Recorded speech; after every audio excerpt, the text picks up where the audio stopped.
তুমি যদি আমাকে মাপ নাই করো, আমি একা কেমনে থাকবো ওই অন্ধকার কবরে।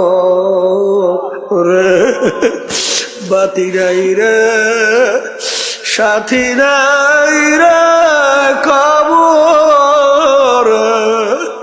হে আল্লাহর বান্দারা, কবরের যাত্রীরা, আল্লাহ আপনি আমাকে আমাদের সবাইকে মাফ করে দিয়ে একটু মন কেঁপে যাও রে মন।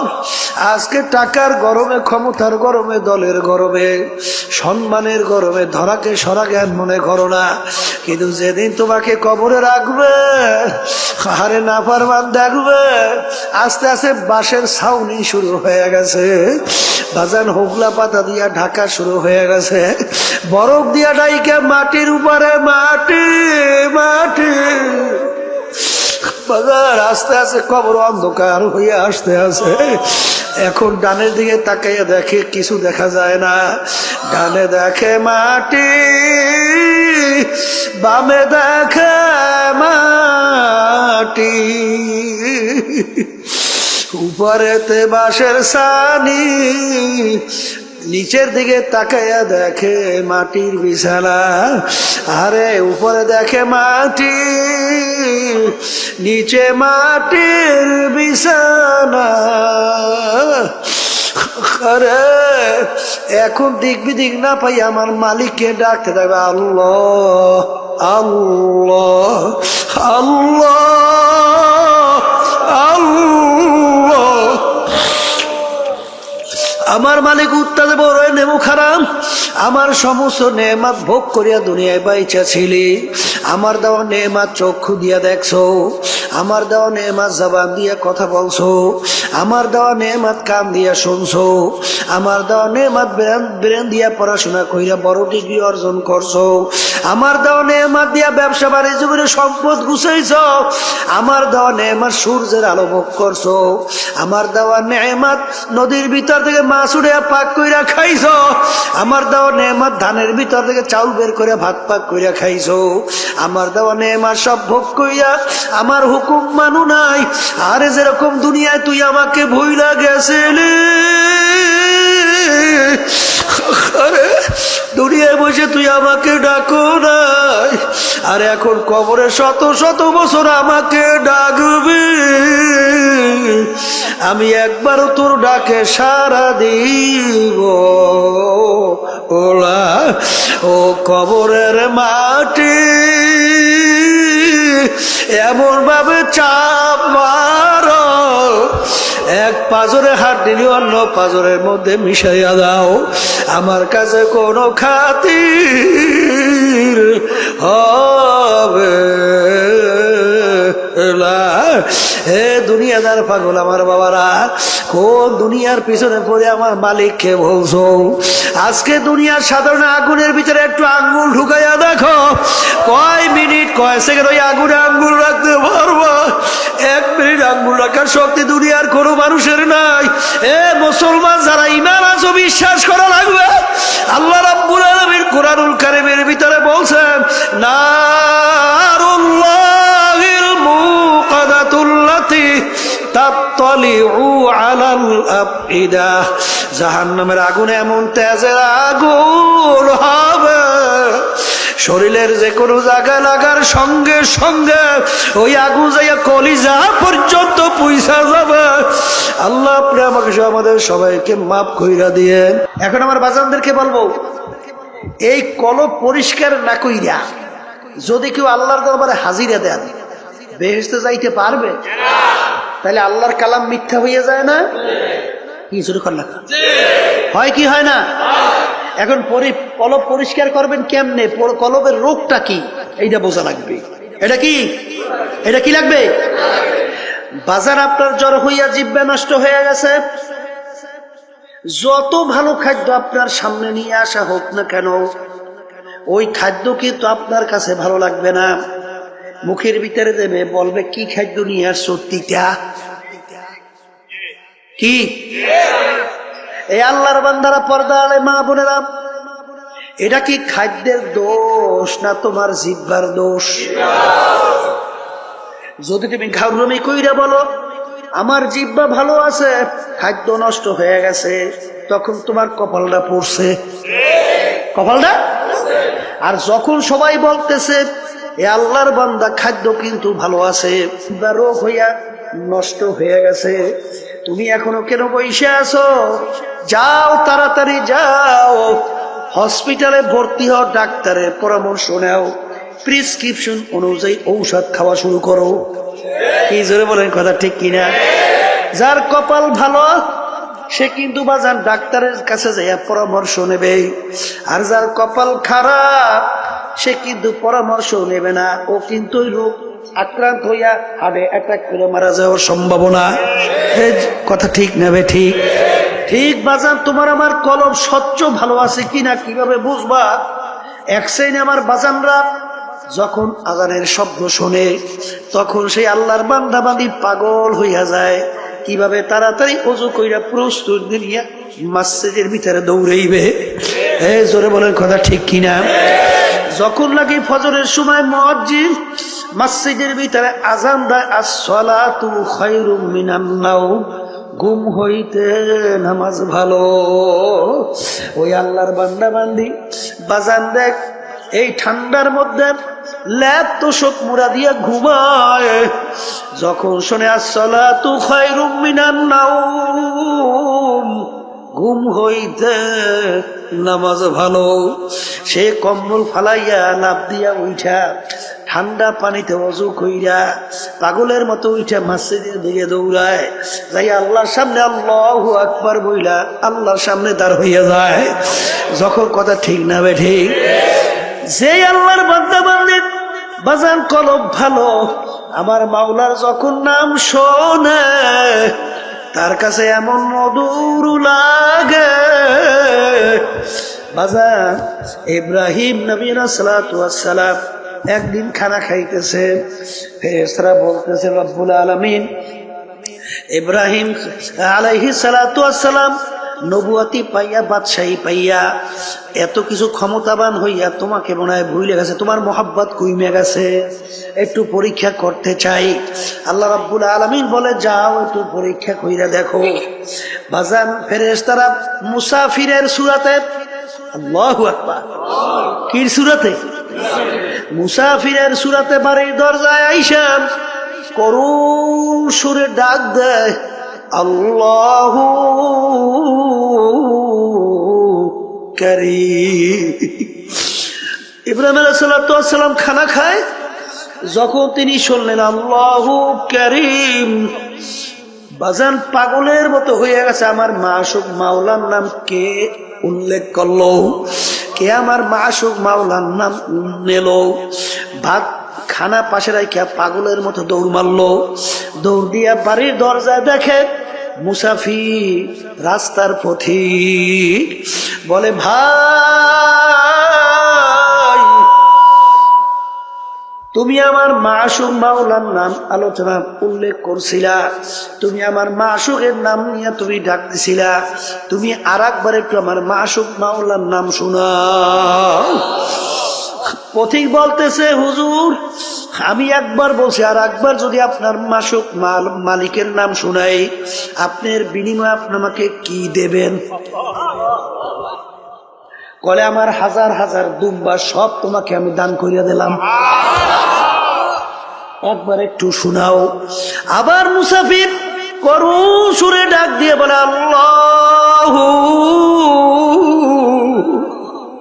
কারীম। বাজান মাশুক মাওলার নাম যতবার শোনে ততই তার কাছে মধুর মতো লাগতে আছে। বাজান আপনি যাকে মোহাব্বত করেন তার কথা যত বারবার তোমার সামনে আলোচনা করা হয় তোমার কাছে ততই ভালো লাগে। ঠিক আল্লাহ তো দাবি করছেন ওয়াল্লাযীনা আমানু আশাদ্দু হুব্বান লিল্লাহ, যারা মুমিন সব জিনিসের চেয়ে আমি মালিককে বেশি মোহাব্বত করে। বলে হুজুর মুসাফির আর একবার আমার মাসুক মাওলার নামে একটু শোনাও। হুজুর বিনিময় কি দেবেন? কলে আমার হাজার হাজার উট সব তোমাকে আমি দান কইরা দিলাম। আবার ডাক দিয়ে বলে আল্লাহু কারীম। যত বলে ততই তার কাছে আরো মজা মজা লাগে, কারণ মোহাব্বতী লোকের নাম অন্যের মুখে শুনতে আরো ভালো লাগে। বাজার এরকম বলতে বলতে তার সব মাল সম্পদ দেওয়া হয়ে গেল। আবার একটু শোনাও, এর বিনিময় কি দেবেন? আমার তো আর কিছু নাই, আমি তোমার সঙ্গে ওয়াদা করতেছি, আমি ইব্রাহিম যতদিন বাইচা থাকবো ততদিন আমি তোমার গোলামি করতে থাকবো। তবু তুমি একটু আমার মাসুক মাওলার নাম শোনা। তখন ফেরেশতা বলতেছে হুজুর আমি কোন রাস্তার ফকির মুসাফির না, আমি মাওলার ফেরেশতা ছিলাম আপনার কাছে পরীক্ষার জন্য। শোনেন শোনেন, আপনার মাসুক মাওলার নাম যত মনে চায় শোনেন। বাজান তখন আল্লাহর নাম মন মতো শুনাইল। বাজান বাজান যার কলব স্বচ্ছ তার মালিকের নাম শুনতে মজা লাগে। জোরে বলে কথা ঠিক না বেঠি? এ আল্লাহর বান্দারা, পর্দা আলে মা বোনেরা, তোমার কলব ভালো না মন্দ তুমি কেমনে বুঝবা? এক শ্রেণী মানুষ ওর কাছে ঢোল বাদ্য গানের আওয়াজ ভালো লাগে। আর একটু আসতে কন, এই আছে জোরে কন, আছে জোরে কন, আছে। তার কাছে আজানের শব্দ বিশ্বাস শব্দের মতো মনে হয়। জোরে বলেন কথা ঠিক না না ঠিক? তার কাছে আল্লাহর নাম শুনলে বিরক্ত লাগে।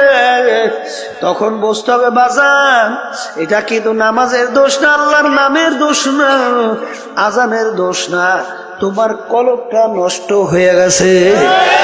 তোমার কলব কি হয়েছে? এটা মুখ খুলে বলেন, কলব কি হয়েছে? এখন এই কলব নষ্ট অবস্থায় তুমি যদি দুনিয়া থেকে বিদায় নিয়ে কবরে যাও, আমার মাওলার বেহেশতে যাওয়া যাবে?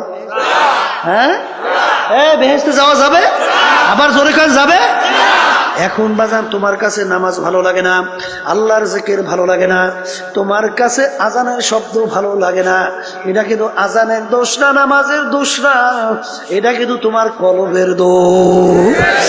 এখন এই কলবের ভিতরে রোগ আইসা গেছে, এখন কলবের চিকিৎসা করা লাগবে কি লাগবে না? সবাই কোন নাই? কলবের চিকিৎসা লাগবে, লাগবে, লাগবে। এখন এই কলবের চিকিৎসার জন্য MBBS FRCS ডাক্তার তাদের কাছে যাইবেন না? হ্যাঁ, তারা কলবের চিকিৎসা করতে পারবে? এই কলবের চিকিৎসককে, কলবের চিকিৎসক হলো হক্কানি উলামায়ে কেরাম, হক্কানি পীর বুজুর্গেরা। কি কথা কয় না দেখি? এখন এই আল্লাহ খাস বান্দাদের কাছে, হক্কানি আলেমদের কাছে যাওয়ার পরে আপনার অবস্থা দেখার পরে বলবে বাজান তুমি এইটা করো, এইটা কইরো না। কথা কয় না? তুমি এইভাবে চলো, এইভাবে চইলো না। যারা আল্লাহর খাস বান্দাদের হুকুম ঠিক মতো মানতে পারবে, আল্লাহ রাসূল সাল্লাল্লাহু আলাইহি ওয়াসাল্লাম একদিন বসা এক সাহাবী এসে বলতেছেন, ইয়া রাসূলুল্লাহ, ইয়া হাবিবাল্লাহ, আপনি আমাকে কিছু আমলের কথা আপনি বইলা দেন, যেই আমল করার মাধ্যমে আমি নাজাত পাইয়া জান্নাতে যাইতে পারবো। তাহলে বোঝা গেল সাহাবীর আগেই সে ঈমানদার ছিল, ঈমান আনছিল। কথা ঠিক? আল্লাহ রাসূল সাল্লাল্লাহু আলাইহি ওয়াসাল্লাম তাকে নামাজ সহ বিভিন্ন আমলের কথা বাতাইলেন। সাহাবী বলতেছেন, ইয়া রাসূলুল্লাহ, ইয়া হাবিবাল্লাহ, আপনি সাক্ষী থাকেন, আপনি যেইভাবে আমাকে বলছেন আমি হুবাহু এইভাবেই পালন করব, একটু বাড়াবো না, একটু কমাবো না। যখন এই কথা বললে আল্লাহর বান্দারা না করলো, আল্লাহ রাসূল সাহাবায়ে কিরামদেরকে বললেন, তোমরা যদি বেহেশতি লোক দেখতে চাও তাকে ইঙ্গিত করিয়া বললেন তাকে দেইখা না। আল আমরু ফাওকাল আদাব, আদবের ভিতরে সবচেয়ে বড় আদব হলো কথা মানা। আদবের ভিতরে সবচেয়ে বড় আদব কি? হ্যাঁ, আর বেয়াদব মাহরুমে গাশত আজ, আর যে নাকি বেয়াদব হয়, কথা মানে না, আল্লাহর রহমত থেকে বঞ্চিত হয়। কথা ঠিক? এখন আবার কথা কইয়েন এক শ্রেণী কিন্তু বর্তমানে ফতুয়া দেয়, এখন আমরা দেবো কি? এখন তারিখে মন্দিরে ফতুয়া দেওয়া শুরু করছে। নামাজ নাই, রোজা নাই, খারাই ঘেরাইয়ে মতে, তারাও এখন ফতুয়া দেয়। কি আমি ভুল বলছি? হ্যাঁ, ঠিক মতো আলিফ উচ্চারণ করতে পারে না, ঠিক মতো সূরা ফাতিহাটা সহিভাবে তেলাওয়াত করতে পারে না, এরাও এখন ফতুয়া দেওয়া শুরু করছে। আছে না নাই? কে আপনারা বাংলাদেশে আধুনিক যুগে বুঝি টের পান না? ট্রাক্টর পান না? কি ট্রাক্টর পান না? গেছে পাইছেন না? হ্যাঁ, ফতুয়া দেওয়া শুরু করছে। ফাতুয়া মানে মতামত, মতামত দেবে কোরআন এবং হাদিসের সঙ্গে না মিললে মেলা লাগবে না, না তোমার নিজের মতামত। হ্যাঁ, ফতুয়া মানে রায় প্রদান করা। আপনি রায় দেবেন কোরআন এবং হাদিসের বাহিরে না কোরআন এবং হাদিস অনুযায়ী? হ্যাঁ, মেলা লাগবে না? না লাগবে না? বর্তমানে একদল ভাই এসে ফতুয়া দেয়। আল্লাহ মাফ করেন, আল্লাহ আপনি মাফ করে দেন। আল্লাহুম্মা আমিন। এই জন্য আমার বাজানদেরকে বলবো, বাজান আমাদের এই তরিকার নাম হলো সিস্তিয়া সাবিরিয়া তরিকা। এই তরিকার 5টা ঔষধ আছে। আমার আব্বাজান দাদাজান বাজান চ্যালেঞ্জ করে বলতেন, বাজান তোমাদের সঙ্গে কোনো ঝগড়া নাই, মারামারি নাই, কাটাকাটি নাই, তোমরা কিছুদিন ঠিক মতো ঔষধ পালন করে দেখো, দেখবা তোমার আমার আগে নামাজ ভালো লাগতো না, এখন আজান দিলে আল্লাহর ফজল করবে, নামাজ পড়ার জন্য পাগল হইয়া যায়। আগে রোজা ভালো লাগতো না, এখন জীবন গেলেও রোজা ছাড়তে পারে না। আগে মিথ্যা কথায় অভ্যস্ত, এখন আল্লাহর ফজলে জীবন গেলেও মিথ্যা কথা বের হয় না। আগে বিভিন্ন জুলুমের ভিতরে লিপ্ত ছিল, এখন আল্লাহর ফজল করমে জুলুমের কাছেও যায় না। আপনাদের এলাকায় 2-1 জন নাই? এই 1 জন 2 জন, হাজার হাজার, কথা বলেন না? আর বাজানদেরকে বলবো, যদি আল্লাহর কুতুব চরমুনাইর এই তরিকার এই প্রেসক্রিপশন আপনার কাছে ভালো না লাগে, বাজান যে কোনো একজন হক্কানি আলেম, একজন হক্কানি পীর বুজুর্গ, একখানি বাজান সহি তরিকার উপরে কোরআন এবং হাদিস অনুযায়ী আপনাকে রাস্তা যারা বাতাইবে, আমাদের উদ্দেশ্য হইল কলবের রোগ সাইরা, চোখে পানি নিয়ে আল্লাহর হুকুম নবীর তরিকা অনুযায়ী চইলা, তারপর কলবকে স্বচ্ছ কইরা মাওলার দরবারে হাজির হওয়া। কি জোরে বলার কথা ঠিক কিনা? কলবের রোগের ভিতরে উল্লেখযোগ্য একটা রোগের নাম হলো হিংসা। হিংসা কাকে বলে? পরে উন্নতি দেখে সহ্য করতে না পারা, পরে উন্নতি দেখে সহ্য করতে না পারা, এইটার নাম কি? হিংসা। আর একটা রোগের নাম হলো তাকাব্বুরি। তাকাব্বুরি হলো সমস্ত এই রোগের মূলের ভিতরে মাথার রোগ হলো তাকাব্বুরি, মানে আমি ভালো, আমি বড়, আমি অমুকের সে ভালো, আমি অমুকের সে বড়। কথা ঠিক কিনা? একটা নম্বর রোগের নাম হইল হুব্বে যা হুব্বে মাল, মালের মহব্বত, সম্মানের মহব্বত আছে, পদের মহব্বত আছে, কথা কন না কা? এই রোগগুলো অন্তর থেকে দূর করা লাগবে। কেমনে দূর করতে হইবে? এই যখন নাকি হক্কানি তরিকে আল্লাহর কুতুবদের কাছে যাবেন, তখন দেখবেন আল্লাহর ফজল করবে আপনাকে ঔষধ কোরআন এবং হাদিস অনুযায়ী বাতাইয়ে দেবে। আপনি পালন করলেই আল্লাহর ফজলে দেখবেন দিন আর দিন আপনার দিল আল্লাহর ফজলে স্বচ্ছ হইতে থাকবে। এর হাজার হাজার প্রমাণ বাংলাদেশ তাম দুনিয়ার ভিতরে আছে না নাই? আছে, আছে। আমার ভাইদেরকে বলবো, পর্দা আলে মা বোনদেরকে বলবো, এক শ্রেণী আমার বাজানরা আছে কোরআন এবং হাদিসের সঙ্গে মেলে বা না মেলে, তারপরেও সেই পথ সেই মত ছাড়তে পারে না। যেরকম আছে না? শুনছিলাম এক বেদাতি, মানে নামাজ নাই, রোজা নাই, পর্দা নাই, সুন্নাত নাই, কোরআন এবং হাদিসের সঙ্গে তার কার্যক্রম কোনো মিল নাই, কিন্তু তারপরেও সেখানে দৌড়াদৌড়ি করে বলে, বাজান আপনাদের পীর যে নামাজ, বাবা যে নামাজ পড়ে না, পর্দা যে নাই, সুন্নাত যে নাই, আপনি তারপর পিছনে দৌড়ান কা? কলে থুন ফালাইয়া, বাবার কথা যদি জাহান্নামে যাওয়া লাগে যাব। জোরে চিৎকার মেরে বলে নাউজুবিল্লাহি মিন যালিক। এই ব্যাপারটা কেমন বুঝলেন? ব্যাপারটা তো সহজ মনে করিয়েন না। জাহান্নামে যাওয়া লাগলে যাইবে, ব্যাপারটা তাহলে বোঝা গেল যে তার স্বাভাবিক সেন্স নাই, তার স্বাভাবিক ব্রেনটা নাই, তাকে জাদুর মাধ্যমে ব্রেনকে বিভিন্ন কায়দায় উল্টেই ফুলটেই ফেলাইছে। আর হাদিসের ভিতরে আসছে আল্লাহ রাসূল সাল্লাল্লাহু আলাইহি ওয়াসাল্লাম বলছেন, আস-সিহরু হাক্কুন, জাদু সত্য। যখন তুমি দেখবা, এই মিয়া আপনার চোখের ডাক্তার, চোখের রোগ হইছে, আপনি কি চোখের ডাক্তারের কাছে যাইবেন না পেটের বিশেষজ্ঞের কাছে যাইবেন? আপনার পেটের রোগ হইছে, পেট বিশেষজ্ঞের কাছে যাইবেন না চোখ বিশেষজ্ঞের কাছে যাইবেন? হ্যাঁ, আচ্ছা আপনি বেহেশতে যাইবেন, জাহান্নামের পথ কোনটা, বেহেশতের রাস্তা কোনটা, এটা কোরআন এবং হাদিসের বাহিরে কোন বেহেশত এবং জাহান্নামের রাস্তা আছে? আচ্ছা, এই সম্পর্কে ডাক্তার কারা? হক্কানি ওলামায়ে কেরাম না বিভিন্ন কায়দায় ইংরেজি ফরনিয়ারা? কথা কয় না? হ্যাঁ, যারা নাকি বিভিন্ন ইংরেজি ফরিয়ে টুরিয়ে বিভিন্ন মাঝে মধ্যে একটু ভতুয়া দেয়, বিভিন্ন কায়দা কায়দায় আপনাকে জান্নাতে নিয়ে যাই চায়, তাইলে রুগীও মরবে, হেডাও মরবে। কি কথা কন না কা? বুঝা পাবারাই তুই, অত সহজ না বাজা, ব্যাপার কিন্তু বড় কঠিন, অত সহজ। আপনি যাইতে হবে কোরআন এবং হাদিস বুঝুন না, বিশেষজ্ঞর কাছে যাইতে হবে। তারপরে আপনি যদি না যান, তারপরে যদি সেই বাবাদের কাছে যান, সেই মুরব্বীদের কাছে যাইয়া কোরআন এবং হাদিসের সঙ্গে সাহাবায়ে কেরামদের সঙ্গে মিলুক বা না মিলুক, তারপরে আপনি দৌড়দৌড়ি করতেছেন, তাহলে বুঝতে হবে আপনার জেহেন ঠিক নাই, তাহলে জাদুর মাধ্যমে আপনার জেহেনকে পরিবর্তন ঘটাই বলাইছে। আল্লাহ রাসূল সাল্লাল্লাহু আলাইহি ওয়াসাল্লামকে জাদু করে নাই? কথা কয় না কা? আল্লাহর নবীকেও জাদু করছে, অত সহজ মনে করিয়েন না।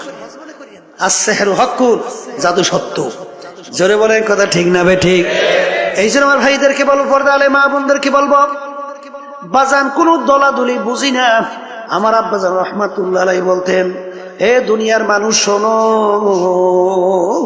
আমি ফজলুল করিম দুনিয়া থেকে বিদায় নিয়া কবরে যাওয়ার পরে ফুলের মালা একটার পর একটা গাইথা তোমরা যদি আমার কবরকে ভইরা রাখো, আর আমার মাওলা যদি আমাকে কবরে মাপ না করে, ওই ফুলের মালা আমার কিছু আসে যায় না। আর তোমরা যদি জুতার মালা একটার পর একটা গাইথা আমার কবর যদি তোমরা আমাকে ভইরা রাখো, আর আমার মাওলা যদি আমাকে কবরে মাপ কইরা দেয়, ওই জুতার মালা আমার কিছু আসে যায় না। এই জন্য আমার বাজানদেরকে বলবো, পর্দা আলে মা বোনদেরকে বলবো, আমার আব্বাজান বলতেন, আমি দল দিয়া কি করব, আমি টাকা দিয়া কি করব, আমি সম্পদ দিয়া কি করব, আমি বিভিন্ন অমুক টমুক সমুক দিয়া কি করব, আমি পীরগির দিয়া কি করব, কারণ কবরের প্রশ্নের উত্তর আমার দেয়া লাগবে, আমার কবরের প্রশ্নের উত্তর আমার দেওয়া লাগবে। খোদা না খাস্তা কবরে যদি প্রশ্নের উত্তর আমি ঠিক মতো দিতে না পারি, আল্লাহর হাবিব বলছেন, আল কবরু রাউযাতুম মিন রিয়াজিল জান্নাহ আও হুফরাতুম মিন হুফারিন নার। এ আমার উম্মতরা, কবর দেখো, এই কবর কিন্তু আসল কবর না, কোন কোন আল্লাহর বান্দা বান্দির কবর একটা বেহেশতের বাগান হইয়া যাবে। আল্লাহ আপনি আমার জন্য, আমাদের সবার জন্য কবুল করে নিয়েন। আল্লাহর হাবিব বলেছেন, ও আমার উম্মতেরা, কোন কোন নাফরমানের কবরের মধ্যে জাহান্নামের আগুন এসে ভইরা যাবে। আল্লাহ আপনি আমাকে সহ আমাদের সবাইকে মাফ কইরা দিয়ে, আল্লাহ আপনি আমাকে সহ আমাদের সবাইকে মাফ কইরা দিয়ে। আল্লাহর হাবিব বলেছেন, ও আমার উম্মতেরা, কোন কোন নাফরমানের কবর মধ্যে মাটি এমন ভাবে চাপ মারবে, এক পাজরে হাড্ডি নিয়ে অন্য পাজরের মধ্যে মিশাইয়া দেবে। আল্লাহ আপনি আমাকে সহ আমাদের সবাইকে মাফ কইরা দিয়ে। আল্লাহ রাসূল বলেছেন, ও আমার উম্মতেরা, 99 তিননিনান লাউ নুফিখা ফিল আরদি মা আনবাতাত খাদরা। কোন কোন নাফরমানের কবরের মধ্যে একটা না দুইটা না 99টা বিষাক্ত সাপ জমা হইয়া যাবে। কিয়ামত পর্যন্ত ওই নাফরমানকে পেঁচাইয়া পেঁচাইয়া ঠোকরাইতে থাকবে। আল্লাহ আপনি আমাকে সহ আমাদের সবাইকে মাফ কইরা দিয়েন। ওই সাপ কেমন বিষধর হবে, যদি জমিনের দিকে মুখ কইরা ফুঁক দিত, এই জমিনের ভিতরে গাছপালা মাথা জাগাতে পারতো না। বাজার অনেকে বলতে পারেন হুজুর এই সাপে এত বিষ কিভাবে হয়? বর্তমান আধুনিক যুগে বোঝাতে বড় সহজ রে বাজান, কারণ বর্তমানে অ্যাটম বোম তৈরি করছে, আনুপানবিক বোমা তৈরি করছে, যেটাকে পারমাণবিক বোমা বলা হয়। এতটুকু ছোট একটা বস্তু যদি কোনো এলাকায় ছাইরা দেয়, ওর ক্রিয়ায় সমস্ত এলাকার গাছপালা মানুষ সব মইরা ছাপিয়া যায়। এতটুকু ম্যাট্রিয়াসের মধ্যে, এতটুকু পদার্থের ভিতরে যদি আমার মাওলা এত ক্ষমতা রাখতে পারে, আমার মাওলা সেই সাপের ভিতরে এত কেন বিষ দিতে পারবে না? এই জন্য আমার ভাইদেরকে বলবো, পর্দারে মা বোনদেরকে বলবো, আমার আব্বাজান রহমাতুল্লাহ আলাইহি বলতেন বাজান, এরপরেও যদি মদ না বুঝেন বাজান রে, দৈরানো কবরে যদি কিছু নাও হয়, তুমিও বাইচা গেলাম, আমিও বাইচা গেলাম, কিন্তু বাজান যদি কবরে হইয়া বসে, তাহলে তোমার বা উপায় কি, আমার বা উপায় কি? আল্লাহ, দুনিয়ার যে কোনো কাজে 5 বার যদি ঠগ বাজার, ওই কাজের ভিতরে আবার চেষ্টা করলে জিতবার আশা করা যায়। কিন্তু এই কবরের যাত্রীরা যদি একবার কেউ খোদার কাছ তা কবরে যাইয়া ঠইগা বস, আর দ্বিতীয়বার দুনিয়াতে আইসা আপিল করিয়া জিতবার কিন্তু আর আশা নাই। ও মুসাফির বাল্যগাঠুরি বহুদূরা ঠিকানা, আজ ভিজানা কাল ভিজানা কবর আখের ঠিকানা। বাজান আসলে তোমার আমার চিন্তাও নেই, একজন চেষ্টাও নাই। ওদিকে সাহাবায়ে কেরামদের ইতিহাস পড়লে দেখবেন বাজান, আমার আব্বাজানের মুখে শুনছিলাম আমার দাদাজানের কথা।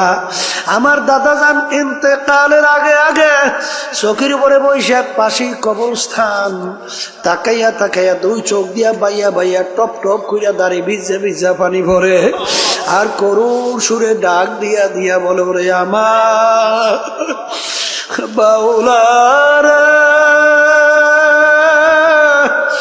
ওরে আমার মাশউক রে, তুমি যদি আমাকে মাপ নাই করো, আমি একা কেমনে থাকবো ওই অন্ধকার কবরে? বাতি নাই রে, সাথী নাই রে কবর। হে আল্লাহর বান্দারা, কবরের যাত্রীরা, আল্লাহ আপনি আমাকে আমাদের সবাইকে মাফ করে দিয়ে একটু মনকে রে মন। আজকে টাকার গরমে, ক্ষমতার গরমে, দলের গরমে, সম্মানের গরমে ধরাকে সরা জ্ঞান মনে করো না, কিন্তু যেদিন তোমাকে কবরে রাখবে, হারে নাফরমান দেখবে আস্তে আস্তে বাঁশের ছাউনি শুরু হয়ে গেছে, বাজান হোগলা পাতা দিয়া ঢাকা শুরু হয়ে গেছে, বরফ দিয়া ডাইকে মাটির উপরে মাটি মাটি, বাজার আস্তে আস্তে কবর অন্ধকার হয়ে আসতে আসে। এখন ডানের দিকে তাকাইয়া দেখে কিছু দেখা যায় না, ডানে দেখে মাটি, বামে দেখে মাটি, উপরেতে বাঁশের ছানি, নিচের দিকে তাকাইয়া দেখে মাটির বিছানা। আরে উপরে দেখে মাটি, নিচে মাটির বিছানা। আরে এখন দিক বিদিক না পাই আমার মালিককে ডাকতে থাকবে, আল্লাহ আল্লাহ আল্লাহ আল্লাহ।